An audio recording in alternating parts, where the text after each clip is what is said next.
शुक्राचार्य जी ने बलिराज से विश्वजित यज्ञ करवाया। उस यज्ञ से एक विशाल आसुरी सेना, एक रथ, ध्वजा, तरकस, धनुष, बाण, इस प्रकार के युद्ध की सामग्री प्रकट हुई और उन्होंने उस सेना का आसुरी ढंग से संचालन किया और बलिराज ने देवताओं की नगरी अमरावती पर आक्रमण कर दिया। अमरावती को चारों तरफ से घेर लिया गया और इधर देवता लोग भयभीत हो गए। भगवान के समक्ष उन्होंने प्रार्थना की, भगवान हमारी रक्षा करो। भगवान ने कहा, यह समय तुम्हारे अनुहारी नहीं है, तुम इस स्थान का परित्याग कर दो और किसी गुप्त स्थान की शरण ग्रहण करो, क्योंकि समय तुम्हारे अनुकूल चल नहीं रहा है। और अमरावती पर राजा बलि ने अधिपत्य जमा लिया। अमरावती के साथ साथ धीरे धीरे करके उसने सारे लोगों पर अधिपत्य कर लिया। राजा बलि की जय जयकार होने लगी। भृगुवंशी ब्राह्मणों ने अपने तप के द्वारा राजा बलि को शक्ति संपन्न कर दिया और आज उनसे अनेकों यज्ञ करवाए जा रहे हैं और बलि राज के 100 यज्ञ करने की ये बात सारे राज्य में फैल चुकी है। जिस प्रकार नक्षत्रों में चंद्रमा शोभायमान होता है, इन यज्ञों को करने से बलि राज की कीर्ति चारों तरफ फैलने लगी और वो सारे संसार में शोभायमान होने लगे। अभी 100वां यज्ञ संपन्न नहीं हुआ था कि उस समय जब देवता लोग अपने घर से बेघर हो चुके थे, देवताओं की मां अदिति अत्यंत व्यथित हो गई, अश्रुपात कर रही है। इधर कश्यप ऋषि जी लंबी समाधि से उठकर जैसे ही अपने आश्रम में पहुंचे तो उन्होंने आश्रम और अदिति मां की बुरी स्थिति देखी। उनकी दुर्दशा को देखते हुए कश्यप ऋषि जी ने उनकी अशांति का कारण जानना चाहा तो देव माता अदिति ने कहा कि नाथ, अभ्याघाती शत्रुओं ने हमारे पुत्रों के रहने का स्थान छीन लिया है, उनकी सारी संपत्ति पर अधिपत्य कर लिया है। हमारे पुत्र बेघर हो गए हैं, दर बदर भटक रहे हैं और किसी गुप्त स्थान पर रह रहे हैं। अपने पुत्रों की ऐसी स्थिति मुझसे देखी नहीं जा रही है। अदिति जी की बात को सुनकर कश्यप ऋषि जी अदिति माँ को समझाते हुए क्या कह रहे हैं, आइए श्रवण करते हैं। क्व देहो भाति को अनात्मा पचात्मा प्रकृति परः।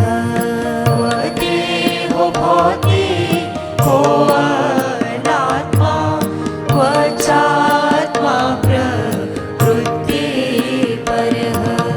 कस्य के पति पुत्राद्या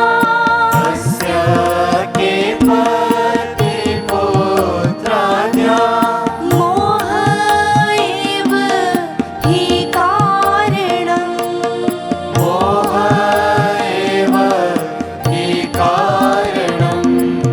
क्व देहो भाति को अनात्मा पचात्मा प्रकृति परः।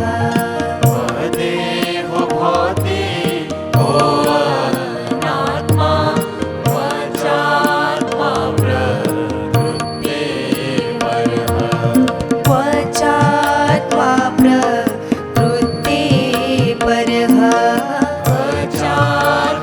प्रकृति परः। कश्यप ऋषि जी ने कहा, कहाँ पंचभूतों से निर्मित यह शरीर और कहाँ ये प्रकृति से परे वो आत्मा। हर एक प्राणी मोह की डोरी से बंधा हुआ है और ये मोह ही है जो प्राणियों को नचा रहा है। कश्यप ऋषि जी ने आज जो अदिति माँ की दुर्दशा के बारे में अंदाजा लगाया, बिल्कुल सही लगाया। मोह हर एक प्राणी को नचा रहा है। मोहो सकल व्याधिन कर मूला तिन्हते पुनः उपजहि बहुसूला। मोह तो सारी व्याधियों की जड़ है। जो इंसान मोह से ग्रसित हो जाता है वो कितने सांसारिक प्रपंचों में फंसकर रह जाता है। मोह शब्द मोह वैचित्य धातु से बना है, जिसका अर्थ क्या है? मोह का अर्थ है मां जमा उहु। मां का अर्थ है नहीं, उहु का अर्थ होता है उधेड़ बुन, उहा पोह, अर्थात जहां विचार शक्ति ना हो, जहां सोचने की क्षमता समाप्त हो जाए, जहां इंसान अपने मन में उतरकर मंथन ना कर पाए, उसे मोह कहते हैं। और मोह के वशीभूत होकर आज हम उस परमात्मा को भूलते चले जा रहे हैं। मोह सभी को नचा रहा है। और इधर कश्यप ऋषि जी ने अदिति जी को कहा कि तुम इस मोह का परित्याग करो, सब कुछ परमात्मा के हाथ में है, तुम्हारे दुख को प्रभु ही दूर कर सकते हैं, तुम प्रभु के लिए पयोव्रत का अनुष्ठान करो, तुम्हारा दुख छट जाएगा। कश्यप ऋषि जी की बात को सुनकर अदिति माँ ने पयोव्रत का अनुष्ठान किया। उसके पश्चात क्या हुआ, उनके व्रत से भगवान प्रसन्न हो गए और उसके समक्ष प्रकट हुए। उन्होंने कहा, देव माँ अदिति, मैं तुम्हारे दुख का कारण जानता हूं, तुम यह चाहती हो कि मैं तुम्हारे पुत्रों की संपदा उनको वापस लौटा दूं और मैं तुम्हारे इस कार्य में पूर्ण सहयोग दूं। तुम्हारा कार्य मैं अवश्य पूर्ण करूंगा, लेकिन यह समय अनुहारी नहीं है, अनुकूल नहीं है। उचित समय पर मैं तुम्हारे यहाँ पुत्र के रूप में जन्म धारण करूंगा और फिर तुम्हारी संतान की भी रक्षा करूंगा और उनकी संपत्ति भी वापस उनको दिलवा दूंगा। तुम्हारे घर में पुत्र रूप में जन्म लेने की जो बात है उसे प्रकट मत करना, इसे गुप्त ही रखना। ऐसा कहकर हमारे प्रभु अंतर्धान हो गए। निश्चित समय पर अदिति माँ के यहाँ प्रभु ने पुत्र के रूप में जन्म धारण किया। प्रभु को पुत्र रूप में प्राप्त कर अदिति माँ बड़ी प्रसन्न है। समस्त देवता आज कश्यप ऋषि जी के आश्रम में प्रकट हो गए और प्रभु के स्वरूप माधुरी को देखकर सभी प्रसन्न हो रहे हैं और सभी देवताओं ने प्रभु को भेंट सामग्री प्रदान की। देखते देखते वो प्रभु नन्हे से बाल रूप से बटु वामन के रूप में परिवर्तित हो गए। देव माता अदिति ने जब बटु वामन को देखा तो चिंतित हो गई, लेकिन प्रभु वो अपनी माँ की चिंता का कारण जानते हैं। उन्होंने कहा, माँ, चिंता का परित्याग कर दो, साहस शरीर के आकार पर स्थिर नहीं होता है। इस बार मैं अहिंसा का संदेश लेकर आया हूं। मैं बलिराज को यह बताना चाहता हूं कि दानी होने का अर्थ यह नहीं कि वो ईश्वर से भी बड़ा हो गया।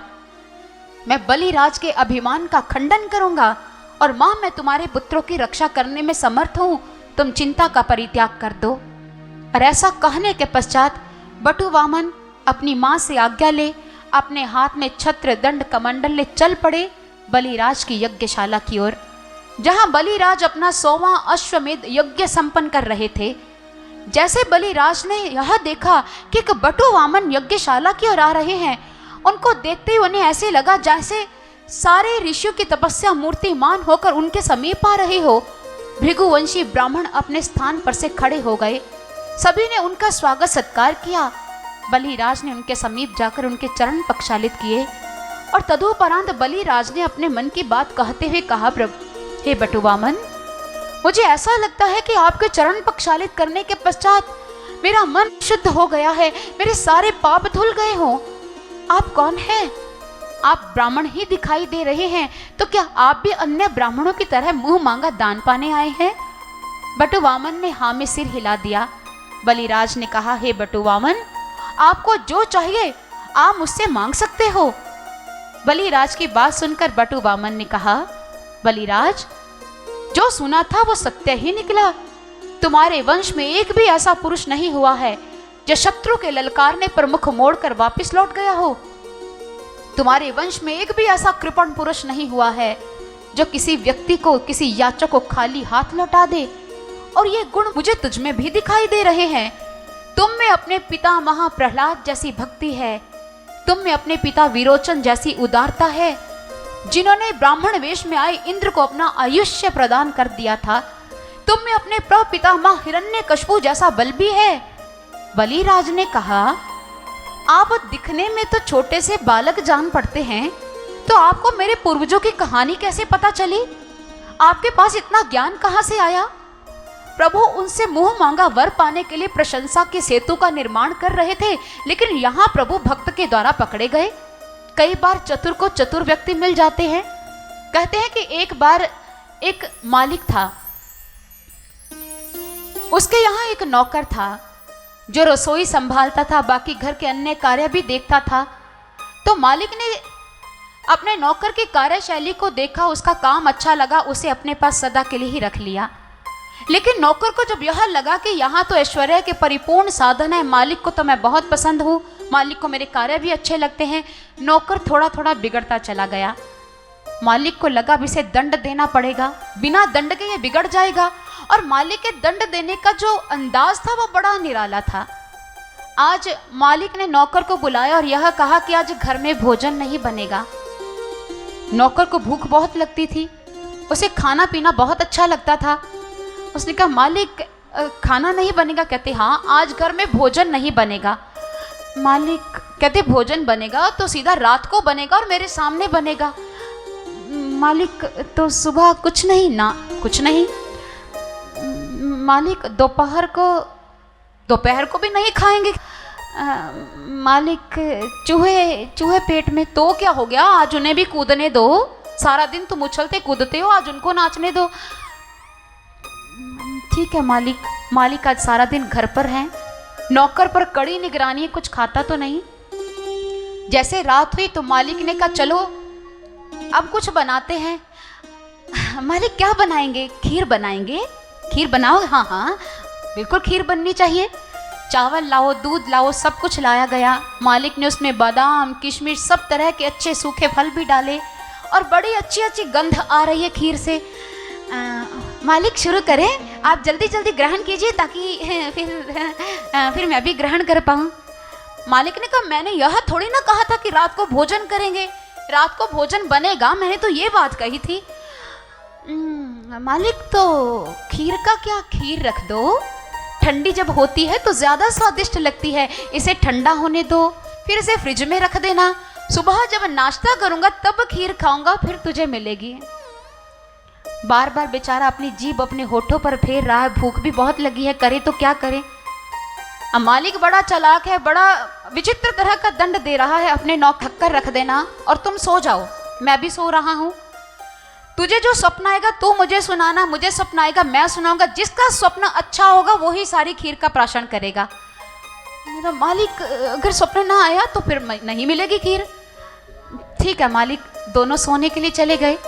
मालिक सो गए, नौकर सो गया।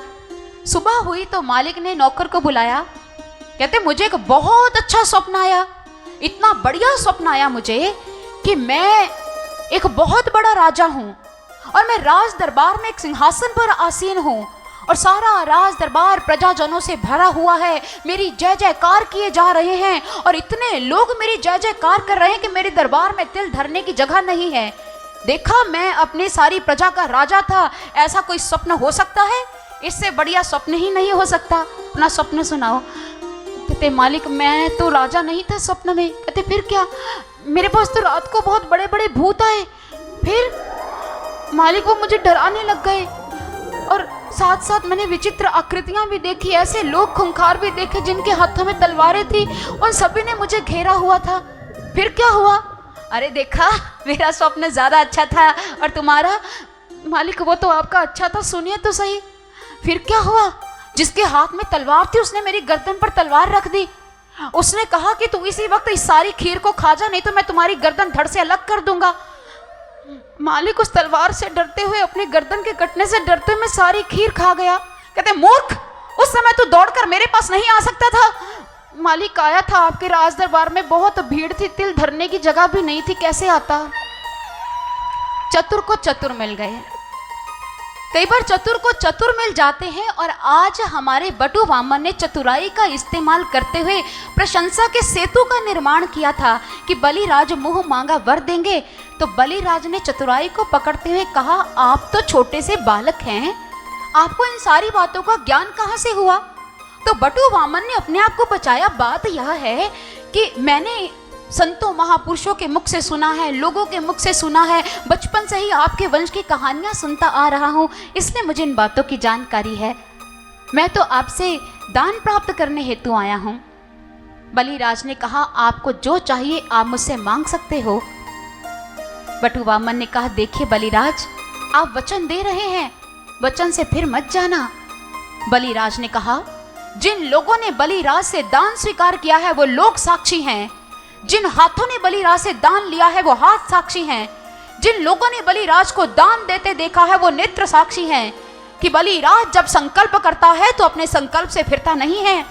इसलिए आप जो वरदान चाहते हैं मुझसे मांग सकते हैं। उन्होंने कहा, देखिए मुझे तो अपने कदमों के नाप से मात्र 3 पग भूमि ही चाहिए। बलिराज ने कहा, अरे 3 पग भूमि? अरे बलिराज के पास आकर 3 पग भूमि मांग रहे हो? अरे अगर आप मुझसे 9 वर्षों से युक्त एक दीप की भी कामना कर लो तो मैं आपको वो भी देने को तैयार हूं। और जो लोग एक बार बलिराज से दान स्वीकार कर लेते हैं उन्हें ताउम्र किसी से कुछ मांगने की जरूरत नहीं पड़ती है। बटु वामन ने कहा, मैं तो एक संतोषी ब्राह्मण हूँ, इसलिए अपने कदमों के नाप से मात्र 3 पग भूमि की ही अभिप्सा रखता हूँ। अगर तुम किसी साधारण व्यक्ति को जो लोभ से ग्रसित है 9 वर्षों से युक्त एक दीप भी प्रदान कर देंगे तो उस दीप को प्राप्त करने के पश्चात उसे संतोष की प्राप्ति नहीं होगी, क्योंकि फिर उसके अंदर दूसरे दीप को प्राप्त करने की इच्छा जन्म लेगी और दूसरे दीप को प्राप्त करने के बाद तीसरे दीप को प्राप्त करने की आकांक्षा उसके भीतर जन्म ले लेगी और ये लालच ऐसा है कि बढ़ता ही चला जाता है। आज बटु वामन जो कह रहे हैं वो वैज्ञानिक तथ्यों से परिपूर्ण बात है। आप उस वैज्ञानिक विधि के बारे में जानते होंगे जो परमाणु बम संरचना के अंतर्गत घटित होती है। जब रेडियो एक्टिव एलिमेंट यूरेनियम 235 के साथ किसी न्यूट्रॉन को स्ट्राइक करवाया जाता है तो यूरेनियम तो विखंडित होता ही है, लेकिन वो न्यूट्रॉन 3 न्यूट्रॉन्स में विभक्त हो जाता है। फिर वो 3 न्यूट्रॉन्स यूरेनियम के घटकों के साथ टकराते हैं तो 9 न्यूट्रॉन्स बन जाते हैं, और जब वो 9 न्यूट्रॉन्स फिर यूरेनियम के घटकों के साथ टकराते हैं तो 27 न्यूट्रॉन्स पैदा हो जाते हैं। और ये ऐसा चेन रिएक्शन है जो कभी खत्म नहीं होता, और यही बात मानव के लोभ रूपी विकार के साथ घटित होती है। एक मानव लोभ रूपी विकार के साथ ग्रसित हो जाए तो उसके पश्चात उसकी आकांक्षाएं, उसकी उमंगें, उसकी इच्छाएं बढ़ती चली जाती है और ये लोभ उस व्यक्ति के लिए अत्यंत घातक और विभीषक होता है। और बलिराज, मैं तो एक संतोषी ब्राह्मण हूँ, इसलिए अपने कदमों के नाप से मात्र 3 पग भूमि ही चाहता हूँ। आप संकल्प कीजिए और मुझे 3 पग भूमि दीजिए। बलिराज जैसे ही संकल्प करने लगे और अभी उन्होंने पत्र उठाया ही था और उसी वक्त शुक्राचार्य जी वहां पर उपस्थित हो गए। उन्होंने कहा, ठहरो विरोचन कुमार। बलिराज के हाथ ठिठक गए। जी गुरुदेव, तुम संकल्प मत करो, तुम नहीं जानते ये बटु वामन के रूप में अविनाशी भगवान विष्णु है जो देवताओं का काम बनाने के लिए तुम्हारे यहाँ अवतीर्ण हुआ है। ये एक पग से पृथ्वी लोक को नाप लेंगे, दूसरे पग से ब्रह्म लोक को, और तीसरा पग रखने के लिए भूमि नहीं बचेगी, और संकल्प पूर्ण ना होने की वजह से तुम नरकगामी हो जाओगे। इसलिए विरोचन कुमार, संकल्प मत करना। बलिराज ने कहा, गुरुदेव, मैं तो इनको वचन दे चुका हूं और वचन से फिरना बहुत बड़ी असत्यता होगी, और असत्यता अधर्म का ही प्रतीक है, और ऐसा अधर्मपूर्ण कार्य मैं नहीं करूंगा। जब मुझे यहाँ नहीं पता था ये अविनाशी भगवान विष्णु है, मैं तब भी इनको दान देने के लिए तैयार था, और अगर मुझे अब पता चल गया है तो मैं इन्हें दान क्यों ना दूं, मैं तो अवश्य दूंगा। और दूसरी बात, अगर ये सचमुच में अविनाशी भगवान विष्णु है तो ये मुझे मारकर भी मेरी सारी संपदा छीन सकते थे, और आज अगर ये याचक बनकर आए हैं तो इसमें मेरा भला ही छिपा होगा, इसलिए मैं दान अवश्य दूंगा, मैंने रीते हाथ नहीं लौटा सकता। शुक्राचार्य ने कहा, तुम अपने आप को बड़ा प्रमिश विद्वान मानते हो, आज अपने गुरु की आज्ञा का उल्लंघन करोगे। तुमने आज इस बटु वामन के समक्ष अपने गुरु की आज्ञा की अवमानना की है, अनुज्ञात कार्य किया है। ये गुरु शुक्राचार्य तुम्हें शाप देता है, तुम शीघ्र ही लक्ष्मीहीन हो जाओ। शुक्राचार्य जी के शाप को घटित होने में समय कहाँ लगा, और इधर बलिराज ने जैसे जल पात्र उठाया, जल पात्र से जल लेने के लिए अपनी अंजलि में जल भरने के लिए जैसे जल पात्र को थोड़ा टेढ़ा किया तो जल निकला नहीं, क्योंकि शुक्राचार्य जिस दृश्य को देख नहीं पा रहे थे, इसलिए एक कीट का रूप धारण कर वो जल पात्र की नली में प्रविष्ट हो गए और मार्ग में उन्होंने अवस्टंभ पैदा कर दिया, इसलिए जल बाहर नहीं आ रहा था। जब जल पात्र से बाहर नहीं आया तो बटु वामन तो सब कुछ जानते थे। उन्होंने कहा, बलिराज, जल पात्र से जल बाहर नहीं आ रहा है, अभी इसका उपाय कर देता हूँ। बटु वामन को पता था भीतर कौन है। उन्होंने पास में पड़ा हुआ दर्भ का तृण उठाया और जल पात्र की नाली में मार दिया, और वहां बैठे शुक्राचार्य जी की एक आंख फूट गई, और शुक्राचार्य जी की जब एक आंख फूटी वो डर गए कहीं दूसरी आंख भी ना फूट जाए। कहते, भागो रे भागो। उसी वक्त वो अपने उसी रूप से वहां बाहर भाग गए और जल पात्र की नाली का जो अवरोधक तत्व था वो दूर हो गया और जल बाहर आ गया। यहाँ प्रभु ने एक व्यंग्य जरूर किया, लेकिन पूर्ण संदेश के साथ। प्रभु ने शुक्राचार्य जी की एक आंख फोड़ दी। क्यों फोड़ दी? भगवान ने कहा कि दो प्रकार के नयन है, ज्ञान विराग नयन उर्गारी। एक ज्ञान का नेत्र है, एक वैराग्य का नेत्र है। प्रभु ने कहा शुक्राचार्य जी की ज्ञान वाली आंख ठीक है, क्योंकि उसने मुझे पहचान लिया, लेकिन उसकी वैराग्य वाली आंख खराब है, जो अपने शिष्य को दान देने से मना कर रहे हैं।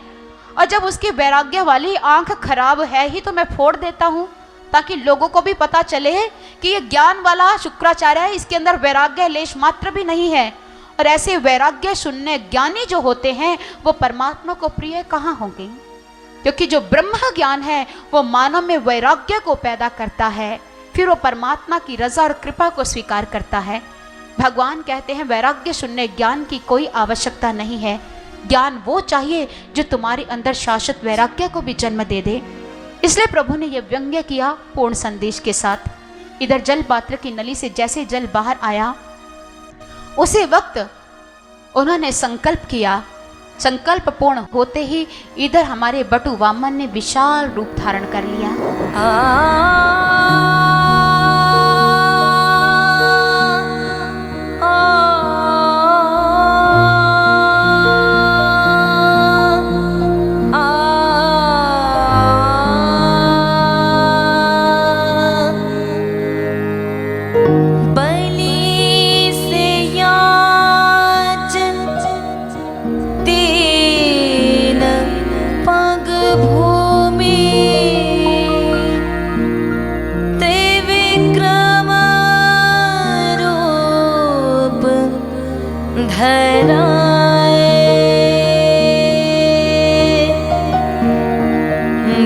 भगवन आज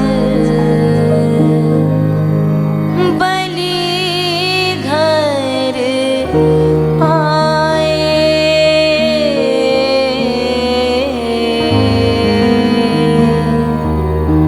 भगवन आज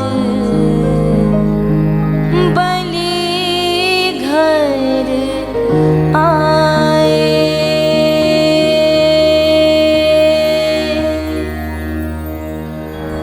बटु वामन जी ने जब विराट रूप धारण किया, एक पग से पृथ्वीलोक को नाप लिया, दूसरे पग से ब्रह्मलोक को व्याप्त कर लिया।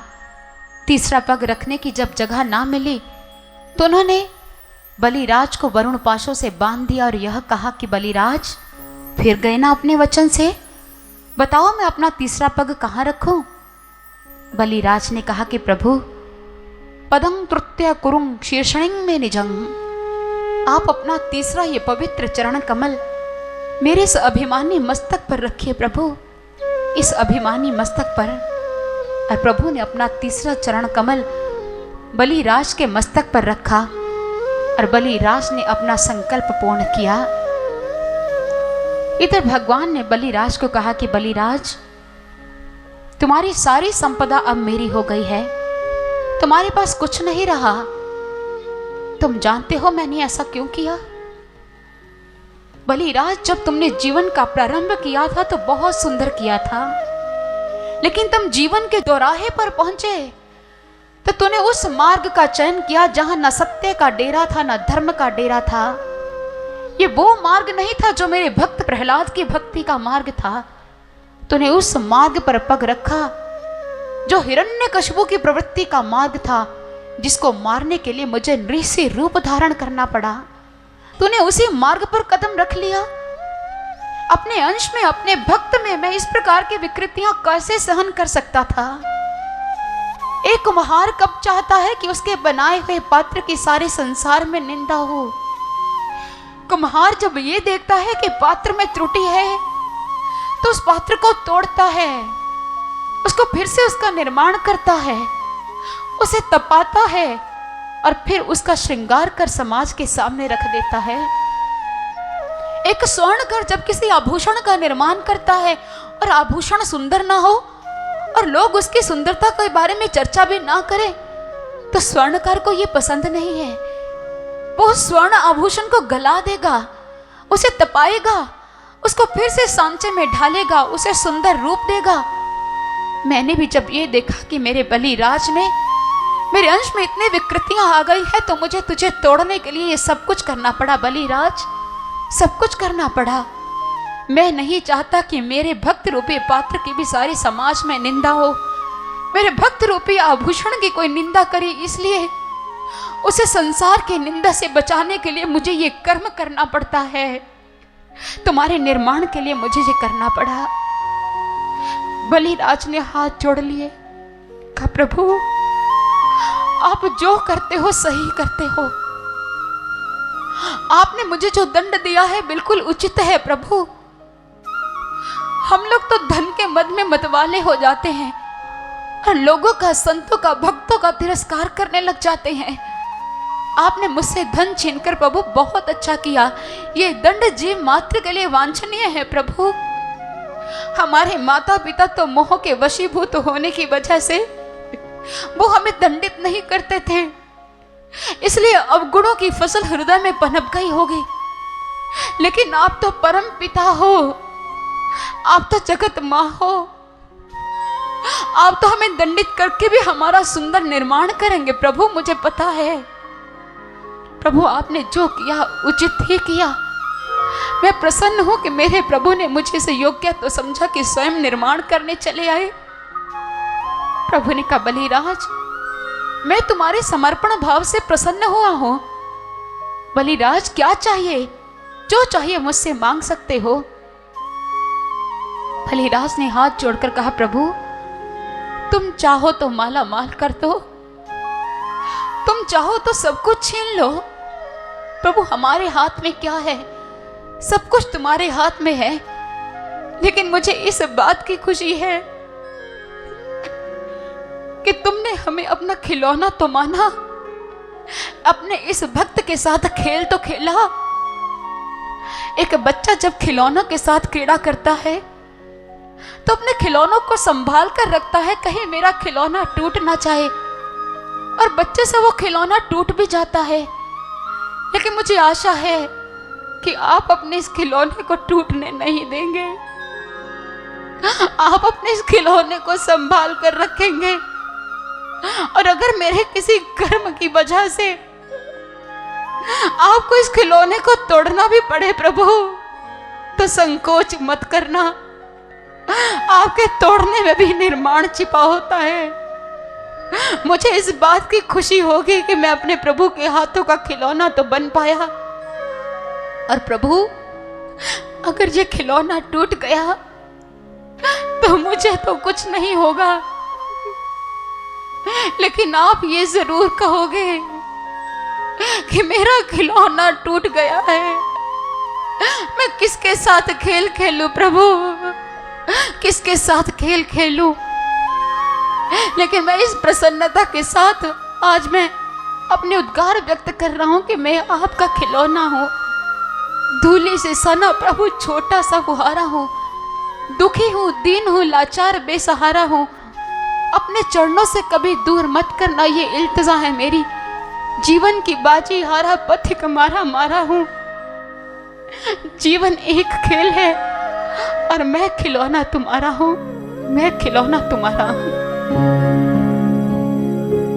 जो चाहे तो खेल खेल ले, क्या बिगड़ेगा मेरा भगवन, बना खिलौना तेरा, मैं बना खिलौना तेरा। जो चाहे तो खेल खेल ले, क्या बिगड़ेगा मेरा भगवन, बना खिलौना तेरा।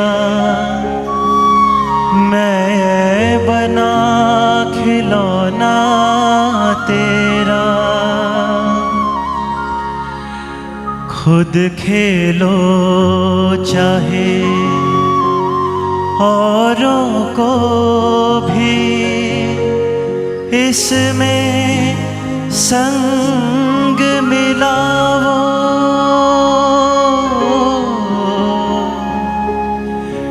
टूट गया तो तुम ही कहोगे कि गया खिलौना मेरा भगवन। बना खिलौना तेरा, मैं बना खिलौना तेरा।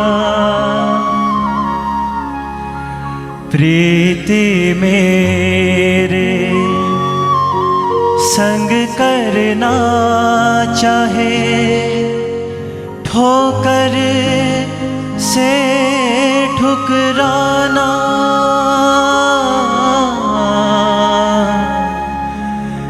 तुम्हें शपथ है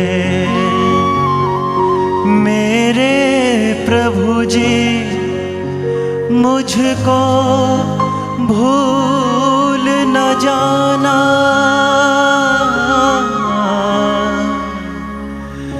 भूल गए तो तुम ही कहोगे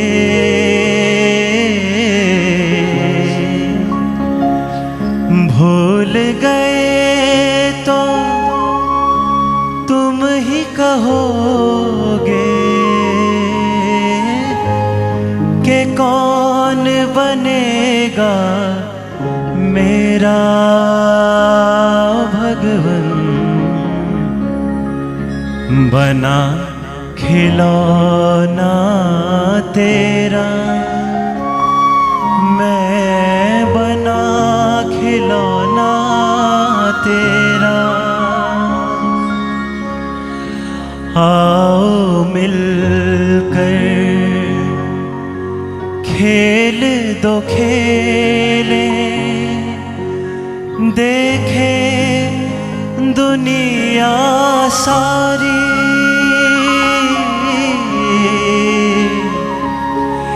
एक रूप हो जाए दोनों, तू मेरा मैं तेरा खिलाड़ी।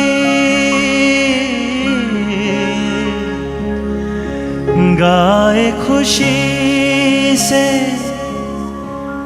निस दिन मनवा,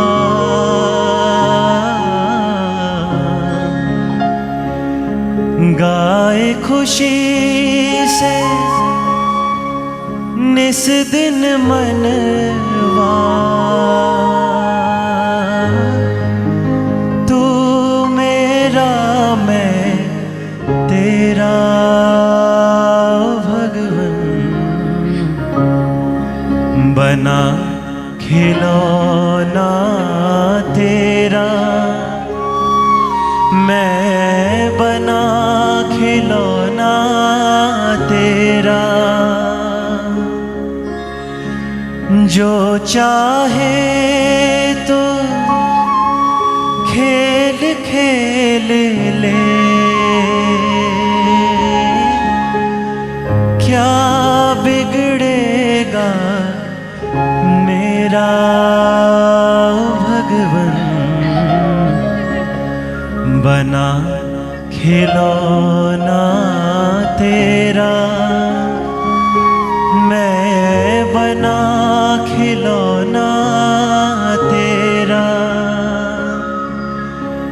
मैं बना खिलौना तेरा। मैं बना खिलौना तेरा।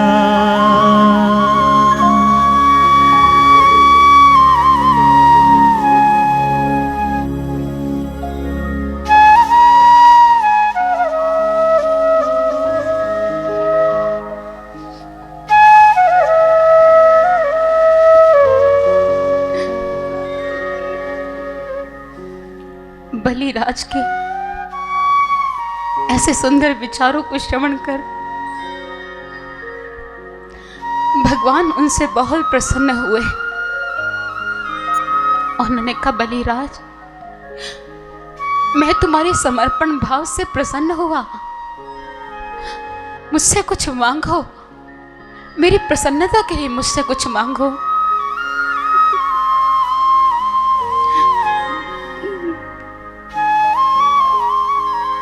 बलिराज ने हाथ जोड़कर कहा,